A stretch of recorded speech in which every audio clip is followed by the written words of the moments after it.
don't forget what that feeling was when you picked up that guitar and plugged it into one of these amps and you hit a chord and you're just like, yes, that's it. Don't lose that, you know? So really tried to be conscious of that with this record, of that spirit.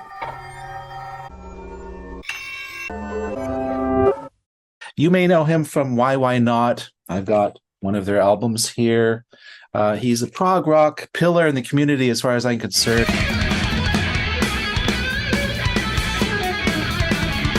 Billy is actually going to be releasing a brand new solo album.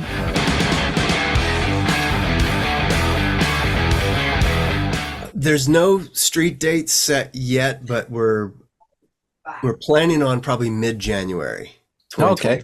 So not too far away. Yeah. Yeah. So you must be already just at the editing or mixing stage, or where are you at? Yeah. So yeah. I have most of the album completed and mixed. There's two songs that I still actually have to lay down the vocals, and then there's one song that just needs a guitar solo and just a little bit of fine tuning on some of the mixes of those, and then we should be good to go. Are you doing all the vocals on this album? Yes. Oh, okay. Because for some reason I was thinking, is that Billy's voice? What a fantastic voice you got, Billy. Thanks, man. Thank you. You didn't do any singing on, like, I've got this album here. This is Rocky Cooner singing on here. Yeah. But Yeah. I haven't heard you do lead vocals. Well, there's one track on the third YYNOT album. That album's called Light and Shade. And there's a song on there where I kind of do a duet. So I start the first verse, lead vocal, and then the choruses are harmonized.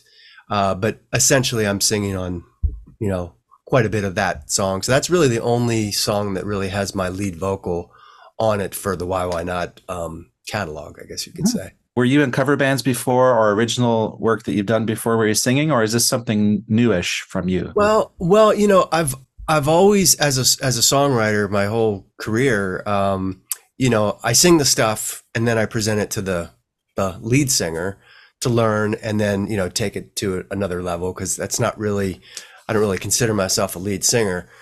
So in that regard, on demos and things like that, I've definitely done it over the years. And then, as you say, in all the bands, I'm always singing harmony vocals. Mm-hmm.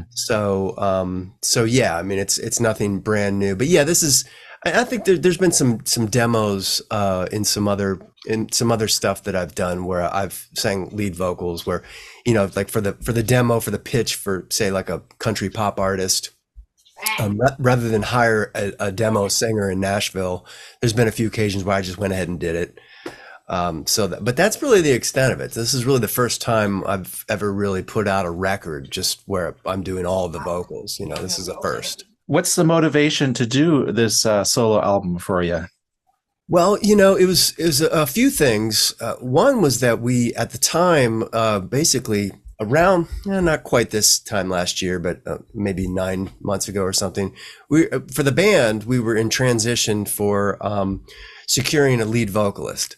So once we figured, we have one now, Adi Argalazi, and she's great. But so in that interim period, I was still writing songs, and then also just kind of got an idea, well, with some of this sort of quote unquote downtime, just kind of getting some different vibes out, because the Rush thing is a very specific sort of progressive rock thing, where we're kind of known for, and the very high vocals and stuff like that. But I have a lot of other influences too, Beatles, Tom Petty, on and on, and just some classic rock influences, big time on the guitar, and just for songwriting. So it gave me an outlet to do the kind of things that wouldn't fit that band, that I could just at least express with this project. So that's basically it, and then some of the songs I sort of set aside for potential future use for YYNOT, but these are all sort of geared towards just this album. And the title kind of says a lot about rock and roll diary. It's just basically a lot of my whole career, from the time I picked up a guitar at 10 years old till now, and all the influences along the way in rock and roll I'm kind of expressing on this record. Mhm. You know? So this is it's very natural to you. Obviously, you said you had downtime, and Well, you're yeah, doing downtime is I'm sure you yeah, kept busy, but you just songwriting is natural for you. yeah. Well, I mean, that's just something that I do. I'm a songwriter and a producer, and that's just a big part of kind of who I am as an artist, I suppose. And the other thing too was, it was really a lot of fun with this because it wasn't really any pressure or any sort of expectations or anything. I could really get in there and experiment with certain guitar sounds and other sounds that, again, weren't geared for a particular thing. It's just really, I could just do, I've always wanted to really get these kinds of guitar tones and things. And if you don't have a project where that's appropriate or just really fits, you can kind of have fun doing it yourself with whatever you hear in your head and you want to just get out. So that was also an enjoyable thing that I think will also have positive effects on future recordings where, some of the things where I just really kind of learned how to get certain sounds and things that maybe I didn't have the time to really experiment and dive deep into. This time I really did. So that was cool. On the new album, who else are you involving in doing it? Is it completely you or? No, I've got great help. On the drums, I've got my good friend Chris Moore, who actually was really the first YYNOT drummer. The people know Chris probably from on the first YYNOT record, his drumming and some of the videos with him. He's amazing and he's such a good friend, so it was great having him. Mike Hetzel, who is our current drummer in YYNOT, he played on quite a few tracks on the record and helped me big time on drum sounds and drum mixes and things. And then Tim Starachi, the bassist for YYNOT, he's on one song. So that's that's pretty much it. I did everything else. I did guitars, bass, piano, keyboards, all the vocals, but yeah. So yeah, those guys just really just slamming playing from those guys. Oh, and Ryan Brown, who is he's on the Alpha Rhythm track that's out now, an instrumental, and he's from Dweezil Zappa's band. And also an amazing person and an amazing drummer. So yeah, I have three different drummers on the album. And I'll mention it now, everybody. There's going to be a link below. There is a single out on Bandcamp already, so you can have an idea what the upcoming album is going to sound like. So we're getting into Christmas now. So I guess, are you trying to get things wrapped before Christmas, or? Oh man, that good, nice sneaking up. Yes. Well, it's very busy because I'm also, in fact, I'll be in Hollywood today producing another band. I've got a lot of kind of irons in the fire. And then with YYNOT, we have this Bubba Bash thing that some of you might have heard of that's happening in the beginning of January, and a couple other shows. So I'm preparing for that because we're doing, we never get a chance to rehearse and we're playing with drummers that, obviously are guest drummers. And so there's some Rush material that we've never played, that I've never played, and I'm kind of learning those songs and getting those ready to just hit the ground beginning of January and do that. So there's a lot of that going on. But yeah, in the meantime, I'm really trying hard to get this solo record just completely finished, where I can just kind of focus on getting the songs mastered and the artwork's being worked on. Yeah, I got the album cover already. So it's a lot of little things, especially when you're kind of doing most of it by yourself. It's a big task. There is. Yeah, you have to wear a lot of hats. Yeah. Well, that's really exciting. Have you heard, you mentioned Rush, it just got me thinking. Recently there was a quote from Getty, I think, saying that Paul McCartney was kind of ribbing them, saying, hey, like Paul McCartney, that man, what is he in his 70s or 80s, still doing tours, and he's saying, this is what we're here for. You guys should, Yeah. get another drummer and tour. So, are you pumped up to hear that they may actually round up another drummer? I'm guessing Tool's drummer. I think Danny Carey. I don't know. I know everybody has speculation and opinions on this, and it's a big deal. Well, first of all, I mean, Paul McCartney, for me personally, he's my musical and moral sort of like compass for like all things. I mean, if you don't like Paul, it's probably you. Now, by that I mean, not everybody has to care for his voice or his music or anything, but he's just such an upstanding, he's just human being, he just and he's a Beatle. I mean, come on, it's like we're done talking about that. So I can see why anything that he passes on to someone like Geddy, he would take as just being like, wow, that's Paul's saying it, maybe there's something there. As far as the drummer thing, they've even stated themselves that, it's without the three of those guys, it's not Rush. And I think they firmly believe that. And I think we all kind of believe that, right? So, but they are more than welcome to do whatever their heart desires. And it's totally their call. And we'll all be, waiting with bated breath. And I'm sure whatever they do, it's always quality, right? So, and they're also, they're not teenagers anymore. Whoever they're going to bring in, it's going to be someone that is a friend. I think that would be my guess, because if you're going to make music with your best bud from childhood, the other guy, you better probably hope that he has chemistry just beyond the music. You know what I mean? So I think that would be my guess to their thinking, if they do anything at all. I don't know, but so that's my 1.5 cents. Right.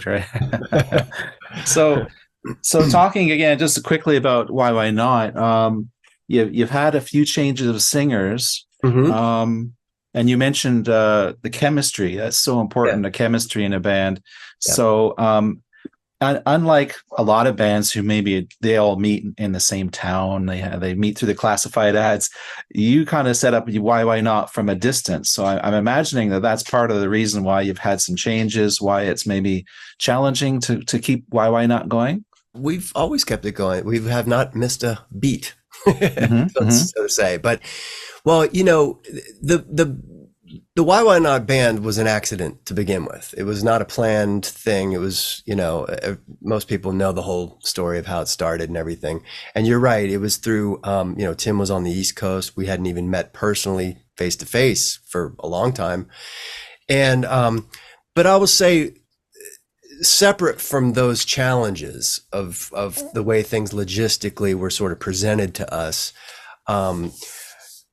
every band goes through lineup changes. Now you could say Rush, well, even they did in the beginning. It's just part of the deal in rock and roll. I mean, it's and there's all kinds of reasons for it, good, bad, ugly, whatever. It's just part of it. I mean, you really can't, I couldn't even name out of the, hundreds of millions of bands that ever existed on planet Earth, even the famous ones. If you look at their Wikipedias, it's pretty rare that you don't see some sort of like changeover in members. So that happens. And in this case, it's really challenging because it's a big ask musically. It's a big ask as far as we don't get to rehearse. You have to get on airplanes and travel and do this whole thing. And it's not for everybody, and that's one thing. But the other thing is, like you say, the chemistry, just personally, if it's not there, it can be tough. You can make it work. But everybody's an individual, and if they just don't feel like it's working for them, it's not a you can come and go but basically the bottom line is that if it's not working, for someone or everyone, then you got to find something that works. And we're pretty excited right now with the current lineup of the band, because the last few shows we've done with Adi have been amazing. They really have. And in all the time that we spend together when we are on the road, that's been killer. I mean, just smiles, jokes, vibes are positive. It's just been really great. So So I see, nothing but good things ahead for the band, and we're proud of everything and everybody that's contributed from the first day we started the project till now. Everything is, and all the albums that were created and worked on. We're proud of that catalog. So yeah, Excellent. yeah.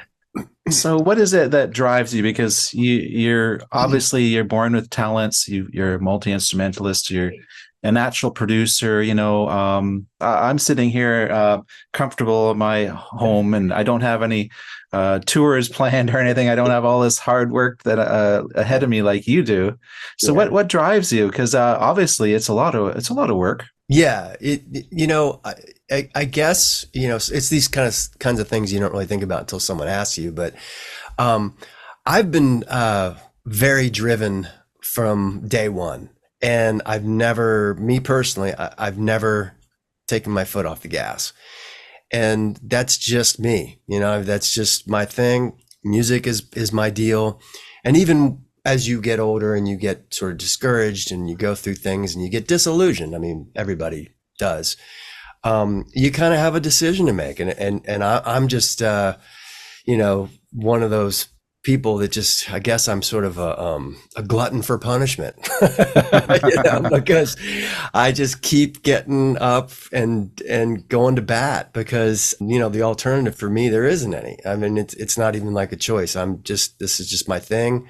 I do it, and I find moments of joy in between all the other, as you say, hard work and the downside of the business. And it's harder even now than it has ever been to make any money at it and get people to listen to what you're doing and all that stuff.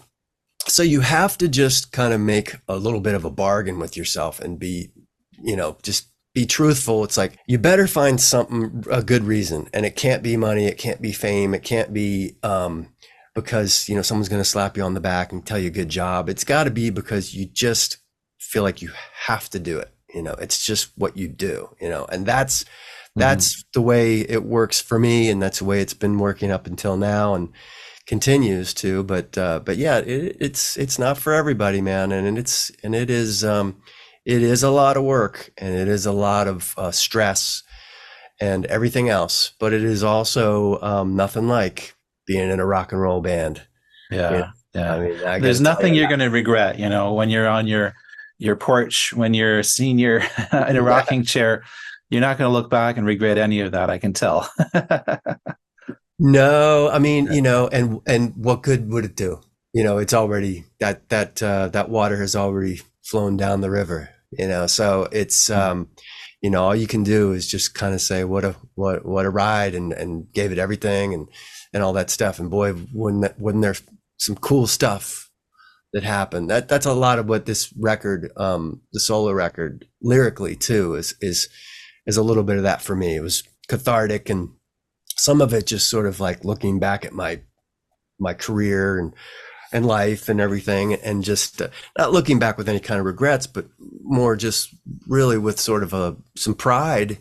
And then some of the songs are sort of about a here and now continuation of being sure to focus on the things that mean the most, which is love, commitment, joy, not the dark things, I mean, there's those little things creep into some of the lyrics on other songs and stuff, but I think I was just naturally kind of keeping that out of these songs, because just really, it's not where my head's at. I'm trying to stay up and upbeat and make it about rock and roll music and just the purity and the pure joy that we had when we were kids, before even the internet. And you drop that needle and just, boom, hair on your arms. I mean, or picking up a guitar and learning a new riff. Didn't matter if there's anybody other than you in the room, you're into it. And sometimes you lose sight of it when you're sort of career focused, and you forget. It's like, don't forget what that feeling was when you picked up that guitar and plugged it into one of these amps and you hit a chord, and you're just like, yes, that's it. Don't lose that, So I really tried to be conscious of that with this record, of that spirit of sort of a youthful enthusiasm for rock and roll. That's basically it. you know, Awesome. yeah. Are you planning to do this on a release on vinyl and CD or? Yeah, both actually. Oh, good. We were just my manager. I was just talking about this with the album art designer, and we're going through what's the plan, and yeah, I'm gonna especially on the vinyl, which I've gotten into again lately. I noticed you have some cool stuff on your Oh walls. yeah. And, Yes, I do. so yeah, so Yeah. so the plan is to take pre-orders on the vinyl because maybe people don't know, but vinyl is very expensive to make these days. And it takes a while because it's I don't know why, but it's just the industry is a little different for producing it. It takes a long time, takes some money, but it's super cool. I mean, the artwork's big.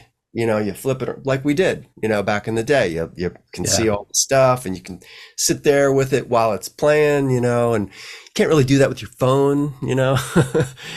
then it Yeah. sounds great, So yes, the plan is vinyl, CD, and then of course all the rest of the digital distribution. That's the plan as well. So I have high hopes for the future of music. I know that for a while there, it seemed like everything was just boy bands or America's Got Talent, karaoke singing, and electronic dance music with no guitars. It seems like there's a resurgence of interest in rock music, just classic rock, and Yeah. all the things that come out of that. Part of it is I've been so sort of engrossed in this project and this journey for myself in, as I described before, in feeling hopeful about at least my little bit of ability to put some music out there that's just exactly that, just kind of some throwback stuff and just the spirit of just, classic rock and roll. And I think that I'm not alone in that. I know I'm not, and you're right. I think it's I think some of the people who are amazing. You got the legacy bands, of course, that do their thing, but I think there's even some younger guys who maybe their dads had this cool collection and they're sort of rediscovering like a treasure chest of like, wow, for them it's new. They're going to get inspired and are being inspired by it. And I'm seeing a few things that are sort of heartening to see and hear. And so, yeah, I don't have any doom and gloom about it. I mean, the only part about that is no matter what style or whatever the music is, it is a bit of a bummer on the current kind of business model for artists and songwriters. That's tough. That's something I feel like, needs to change, honestly, because, I have friends in Nashville who they don't have a band, or maybe they're not really, session players. They're just songwriters. And, to see them and they're as good as you will ever hear. I mean, these people, I've learned from them. They're great songwriters, and they're just like, geez, I can't, it's almost like, I got to maybe just do this almost like a hobby anymore. And just kind of, that's depressing for me because they're, also friends of mine and myself too. I mean, to see, where it doesn't really come back the way maybe it did before. But other than that, I think, and then maybe that'll change. Maybe we'll sort of all regroup as a community of songwriters and artists and sort of, but I will say the fans, the devoted fans that also grew up at a time when they did appreciate holding the music in their hand as well as listening to it, and appreciate supporting the artist and the band. That is amazing. We get that at every show. There's people lined up they want a CD, they want a shirt. And they also know it's like, I know I could probably go get this music for free, but I want to support you guys.